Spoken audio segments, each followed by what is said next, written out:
এই তল্লাশিটা কিন্তু আপনি নর্মালি দুইভাবে করতে পারেন।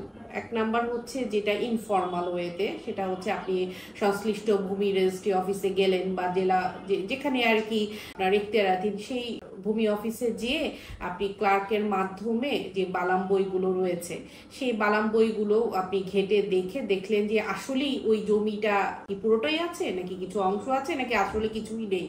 তো এইভাবে আপনি ইনফর্মাল ওয়েতে ক্লার্কদেরকে কিছু, যদিও এটা বলা ঠিক না, তারপরও তাদেরকে একটু সন্তুষ্ট করলে তারা করে। এটা একটা ইনফর্মাল ওয়ে, এটা চলে আসছে বছরের পর বছর ধরে। আর আরেকটা ফর্মাল ওয়ে হচ্ছে আপনি একেবারে ফর্মাল ভাবে দরখাস্ত করে প্রসেস ফি দিয়ে বালাম বই দেখে এইটার যে আপনি একটা রিপোর্ট নিয়ে আসা যে আসলে জমির পরিমাণ ওখানে যে কাগজে কলমের সাথে ওই জায়গার পরিমাণটা মিল আছে কিনা, বিক্রেতা কি আগে বিক্রয় করেছেন নাকি জমি নিষ্কণ্টক আছে।